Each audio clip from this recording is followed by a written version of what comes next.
Vamos abrir a palavra no livro de profeta Isaías, capítulo 55. Isaías, capítulo 55, versículo 1, versículo 1.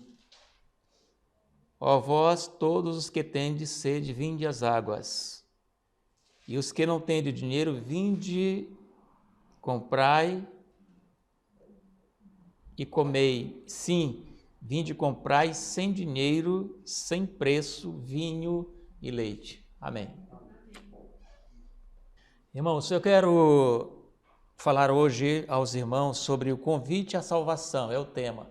E está subordinado ao capítulo 55 de Isaías. Quero ler com os irmãos, por bondade, pode abrir a Bíblia no livro de Isaías 55, de 1 a 8. E vamos aqui, com a graça de Deus, estudar um pouco a palavra do Senhor. Ó vós todos que tendes sede, vinde às águas, e os que não tendes dinheiro, vinde, comprai e comei. Sim, vinde, comprai sem dinheiro e sem preço, vinho e leite. Porque gastais o dinheiro naquilo que não é pão, e o produto do vosso trabalho naquilo que não pode satisfazer. Ouvi-me atentamente e comei o que é bom, e a vossa alma se deleite com a sua gordura.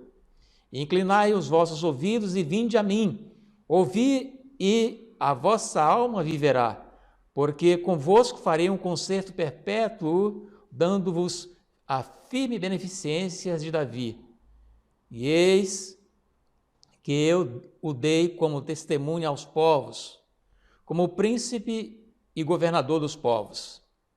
Eis que chamarás a uma nação que não conheces, a uma nação que nunca te conheceu, correrá para ti, por amor do Senhor teu Deus, o Santo de Israel, porque ele te glorificou.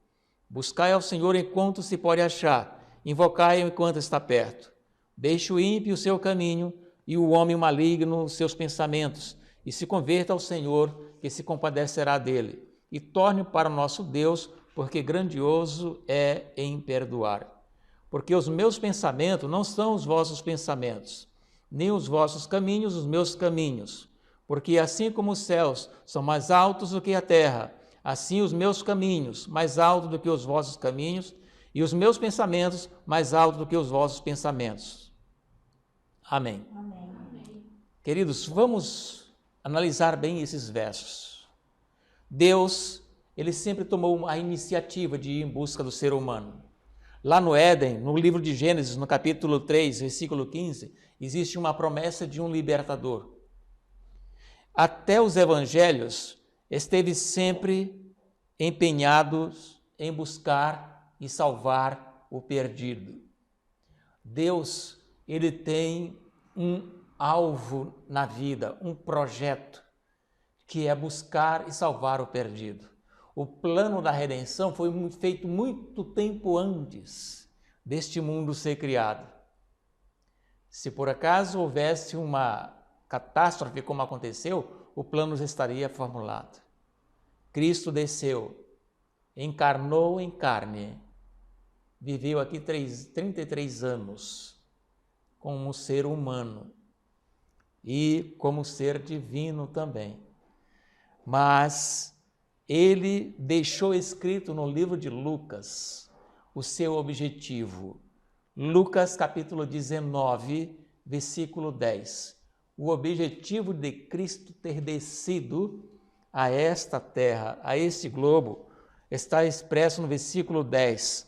Porque o Filho do Homem veio buscar e salvar o que se havia perdido. Interessante esse verso de Jesus. O Filho do Homem veio buscar e salvar o que se havia perdido. E ele, quando esteve na terra, ele clamava de dia e noite. O clamor que está em Mateus 11, 28. Mateus 11, verso 28. Vinde a mim, todos que estáis cansados e oprimidos, e eu vos aliviarei. Ele tem esse poder de aliviar o ser humano. Ele tem esse poder de salvar o perdido. Ele tem o poder de buscar essas pessoas de escolher essas pessoas, de achar essas pessoas. Não sai da minha mente que aqui nessa região norte do país tem muitos que nós precisamos encontrar, porque se acham perdidos. E a missão, a maneira como Cristo vai achar essas pessoas é através da nossa disponibilidade de ir atrás. Interessante é que no livro de Romanos, capítulo 5, versículo 8, o apóstolo Paulo diz: mas Deus prova o seu amor para conosco em que Cristo morreu por nós, sendo nós ainda pecadores. Então nós somos pecadores, nós somos perdidos, nós somos os cansados, nós somos os oprimidos, nós somos toda esta classe que Jesus veio buscar. E o interessante é que nós já fomos encontrados. Glória a Deus por isso. Mas ainda tem muitos que ainda não foram encontrados, queridos irmãos, e nós precisamos encontrar os nossos irmãos. Eu acho muito interessante um programa que tem na televisão, tem na internet hoje, quando as pessoas procuram seus entes queridos há muito tempo perdidos. Pessoas que desaparecem, né? As pessoas buscam, as pessoas vão atrás, viajam o oceano, atravessam o oceano para ir em busca das pessoas. Outro dia acharam lá na Amazônia, um homem aqui da França, ou então da Itália, um italiano, que estava há 10 anos perdido, que a família não o encontrava, né? Inclusive a Interpol procurava esse homem e não encontrava. Ele não era um delinquente, ele não era um malfeitor, mas a Interpol estava em busca dessa pessoa porque a família estava querendo encontrar e encontraram ele no Brasil. Irmãos, esse trabalho da Interpol e esse trabalho de pessoas que buscam seus familiares para encontrá-los que estão perdidos, nós temos essa missão de buscar e salvar o nosso semelhante que está perdido no mundo. Quero dizer para os irmãos que a primeira coisa que nós precisamos fazer para aceitar o convite da salvação é reconhecer que nós somos pecadores. Isaías diz assim: vós todos que têm sede, vinde às águas. Reconhecer que somos sedentos, reconhecer que somos pecadores. Para encontrar o convite, para aceitar o convite, nós precisamos aceitar isso, a nossa condição de perdido. Ninguém que não se acha perdido será achado. Só seremos achados se nós reconhecermos a nossa necessidade, reconhecermos que somos pecadores de fato, né? Inclusive, Ellen White diz assim, no livro Patriarcas e Profetas, 435, Isaías descreve como uma rocha eterna. Está lá no capítulo 26, verso 4. A sombra de uma grande rocha em terra sedenta. Isaías capítulo 32, versículo 2. E ele recorda a preciosa promessa, trazendo vividamente a lembrança, a torrente viva que flui para Israel. Os aflitos e os necessitados buscam águas, e não há, e a sua língua se seca de sede. Mas eu, o Senhor, o ouvirei, eu, o Deus de Israel, não desampararei. Derramarei água sobre o sedento e rios sobre a terra seca. Águas arrebentarão no deserto e ribeiros no ermo. Isaías 35, verso 6. Faz-se o convite. Ó vós, todos os que têm sede, vinde às águas. E nas páginas finais do volume sagrado, este convite de novo. O rio da água da vida, claro como um cristal, provém do trono de Deus e do Cordeiro. E o convite, cheio de graça, repercute através dos séculos. Quem quiser, tome de graça da água da vida. Irmãos, a coisa mais importante na nossa vida é reconhecermos que precisamos tomar desta água, reconhecer que precisamos ir a Jesus e sermos saciados com a fonte, com a água que Ele tem. Quando Jesus encontrou a samaritana, Jesus ofereceu de graça esta água. E a Bíblia diz que ela tomou, ela bebeu daquela água. A Bíblia diz que ela nunca mais teve sede. Interessante que ela era uma mulher desprezada. Ela era uma mulher menosprezada, rejeitada, tinha uma reputação da pior possível. E quando ela bebeu da água, a sua enfermidade foi sarada. Quando ela bebeu da água, ela não teve mais vergonha da sua reputação. Quando ela bebeu da água, ela não teve mais vergonha de encontrar nenhuma mulher ao meio-dia. Ela entrou na cidade naquele horário e saiu convidando todos para conhecer a Jesus, o manancial das águas. Ela estava perdida e foi achada. Ela estava cansada e oprimida e foi aliviada. Irmãos, no caminho a Cristo, página 49, diz assim: paz, eis vossa necessidade. O perdão, a paz e o amor celeste em vossa alma. O dinheiro não a pode comprar, não a consegue a inteligência, nem a sabedoria a alcança. Mas Deus o oferece como um dom, sem dinheiro e sem preço. Ela vos pertence, basta que estendais a mão e a apanheis.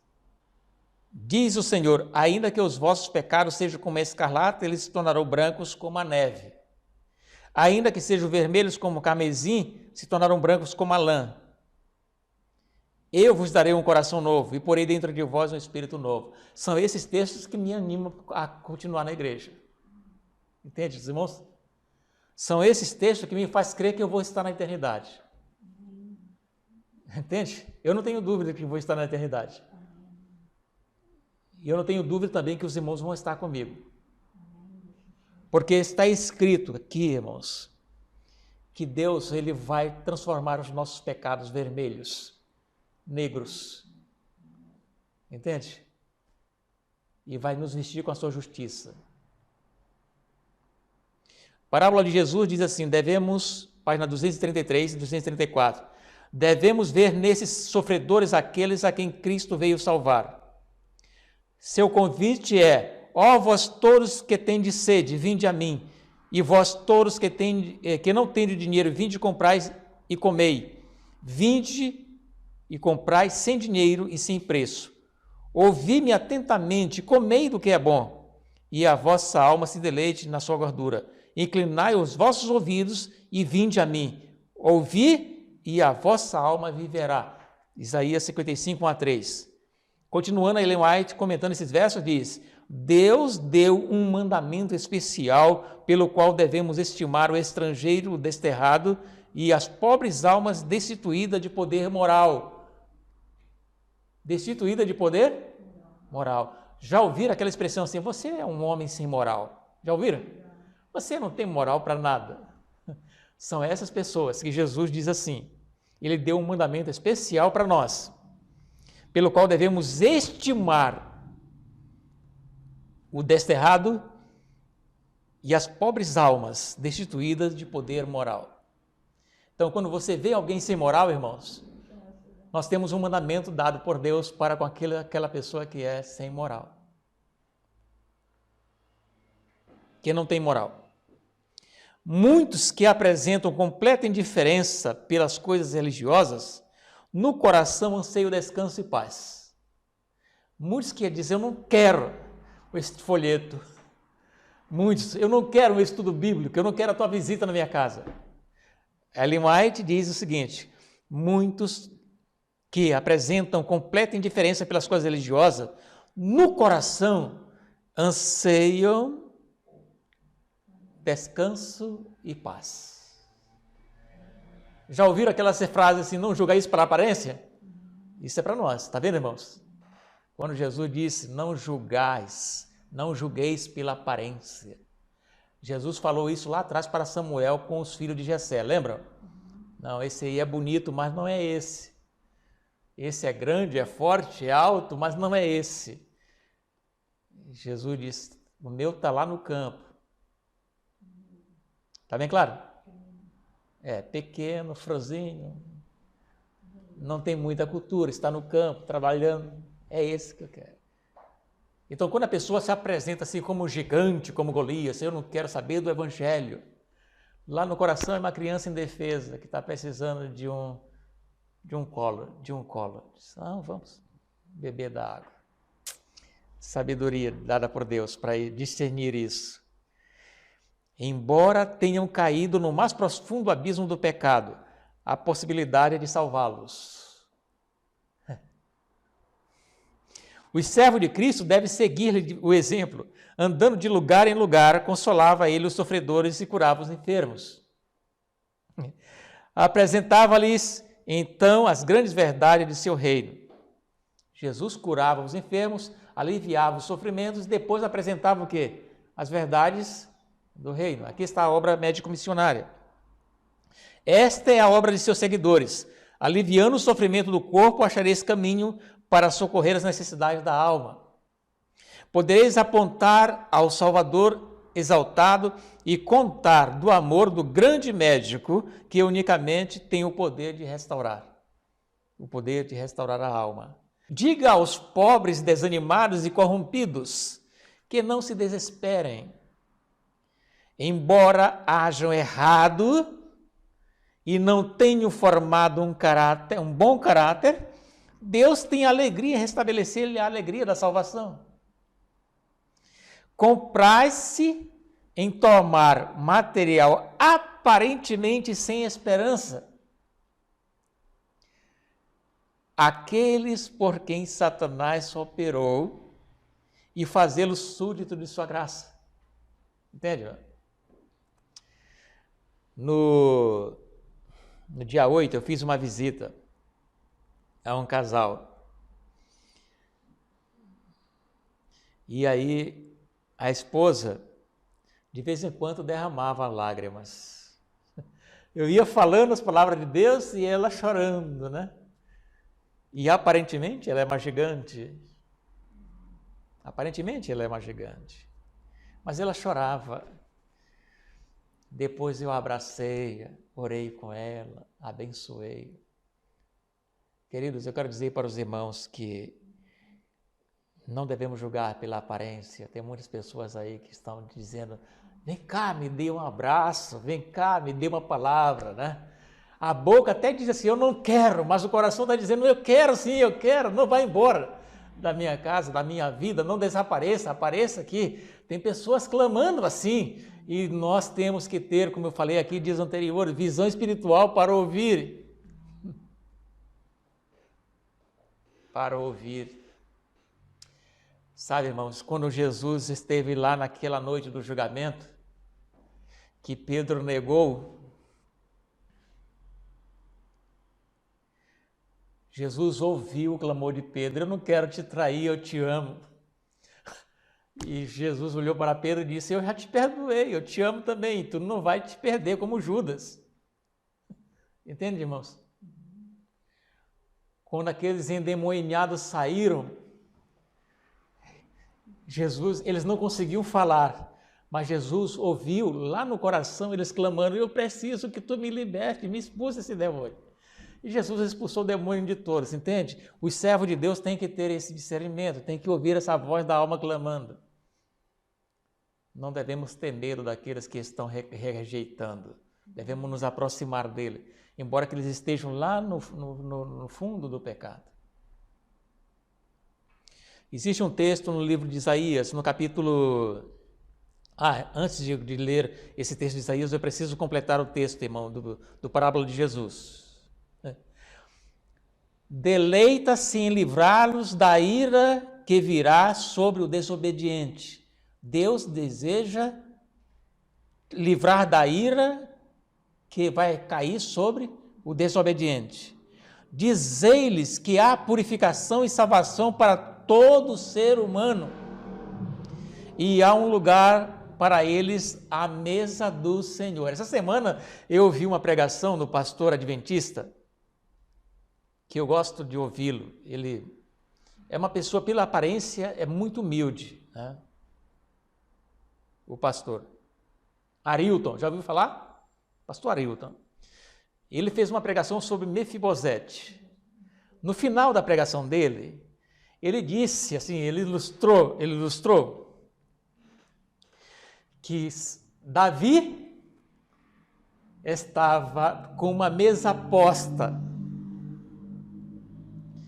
E estava ali Absalão, estava Salomão, estava todos os filhos de Davi.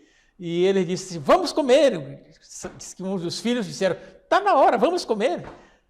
Diz que Davi disse assim, ainda não está completa a mesa. Mas quem está faltando? Está faltando o meu filho, um filho meu. E eles olharam para todos os filhos, estavam todos ali. Mas quem está faltando? Quando eles escutam o barulho das muletas no piso de mármore entrando no palácio. Era Mefibosete. Quando ele entrou, sentou na mesa. Os defeitos de Mefibosete desapareceu, porque ninguém chegava mais os defeitos dele porque estava debaixo da mesa. Não tinha problema. Agora sim, vamos comer porque a minha mesa agora está completa de filhos. E o pastor faz um apelo. Quando a pessoa senta na mesa de Cristo, não tem mais defeito. Não é mais aleijado como Mefibosete. Não é mais rejeitado, não é mais excluído. É filho. É isso que aqui diz. Olha só.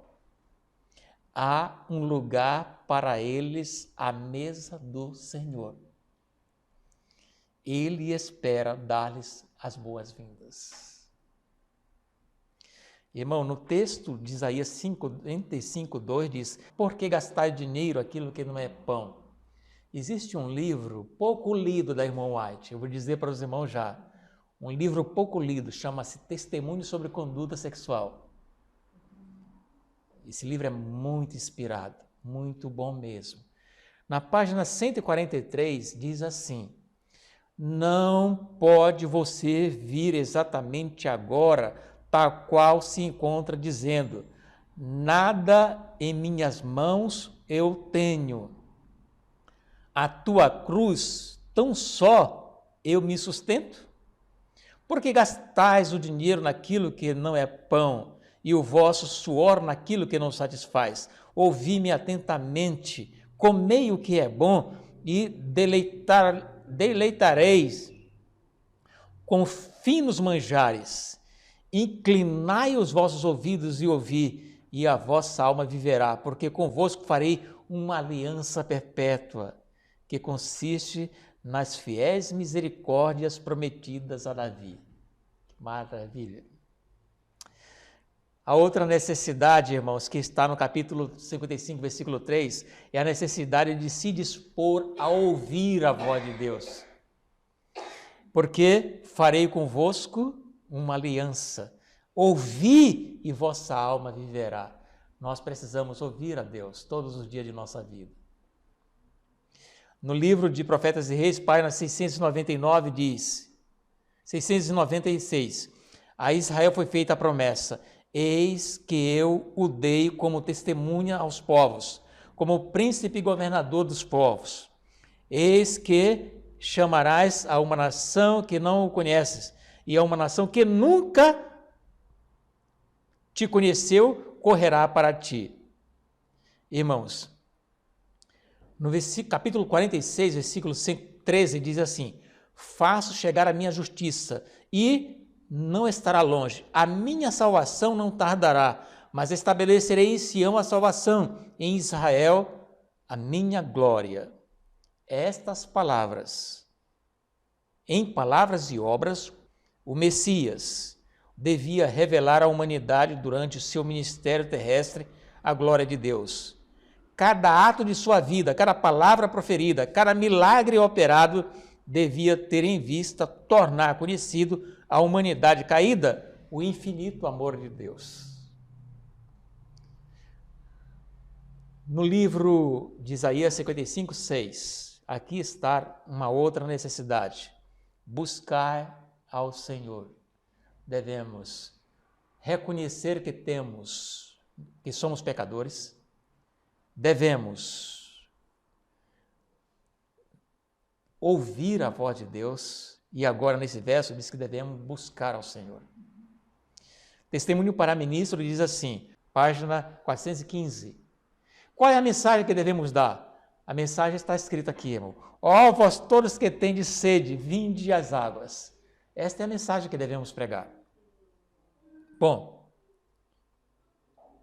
irmãos, prosseguindo no mesmo texto, diz assim, aos meus irmãos do ministério, diria eu, prossegui nesta obra com tato e habilidade.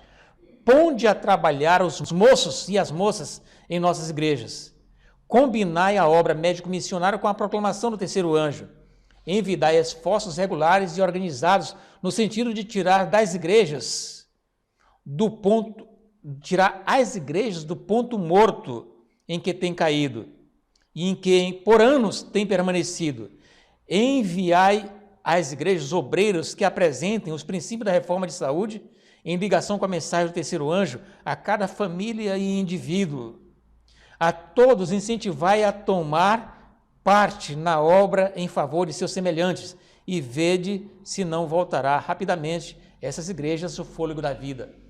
Então, uma igreja morna, uma igreja morta, uma igreja que está no ponto morto, precisa ser reavivada. Como é que isso é feito? Os irmãos saindo para apresentar a mensagem de saúde ligada à mensagem do terceiro anjo, que quando as pessoas começarem a beber da água, a igreja volta completamente transformada, completamente viva. É isso que nós precisamos fazer. Na página 358 diz assim, tenho uma mensagem para vós, buscai ao Senhor enquanto está perto, enquanto se pode achar, invocai enquanto está perto. Esta é a mensagem que o Senhor tem para nós. O juízo se tornou atrás e a justiça se pôs de longe, porque a verdade anda tropeçando pelas ruas e a equidade não pode entrar. Sim, a verdade desfalece e quem se desvia do mal arrisca-se a ser despojado. E o Senhor ouviu e pareceu mal aos seus olhos que não houvesse justiça, e viu que ninguém havia e maravilhou-se de que não houvesse um intercessor, pelo que o seu próprio braço lhe trouxe a salvação e a própria justiça o susteve, porque se revestiu de justiça como de uma couraça e pôs o ermo da salvação na sua cabeça e tomou vestido de vingança por vestidura e cobriu-se de zelo como de um manto. Então temerão o nome do Senhor desde o poente e a sua glória desde o nascente. Vindo o inimigo como uma corrente de água viva, o Espírito do Senhor arvorará contra ele a sua bandeira e virá o Redentor a Sião e aos que se desviaram da transgressão de Jacó, diz o Senhor. Interessante, diz o quê? O que Paulo falou no capítulo 2, versículo 8 de Efésios. Porque pela graça sois salvos, por meio da fé. Isso não vem de vós, é dom de Deus. Aqui está o convite da salvação estendida a nós. Não é dom, não pertence, não é dom de nós. Aliás, isso não vem de nós, é dom de Deus. Queridos, que possamos aceitar esse convite. Eu quero dizer para os irmãos que somente as pessoas salvas poderão salvar outros. Não é verdade? Então nós precisamos ter a certeza da salvação de Cristo. Volto a recapitular os textos que me fazem crer que eu vou estar na eternidade. Eu quero ler novamente esse texto para que esse texto seja o texto que saia hoje na nossa mente aqui da igreja. Caminho a Cristo, página 49. Ainda que os vossos pecados sejam como a escarlata, eles se tornarão brancos como a neve. Ainda que sejam vermelhos como a carmesim, se tornarão como a branca lã. Eu vos darei um coração novo e porei dentro de vós um espírito novo. Então não esqueçam a mensagem de hoje. Cristo vai apagar por completo os nossos pecados. Não vai haver lembrança na nossa mente e já não há na mente do Senhor. Que Deus nos abençoe e nos ajude a aceitar o convite da salvação. Amém.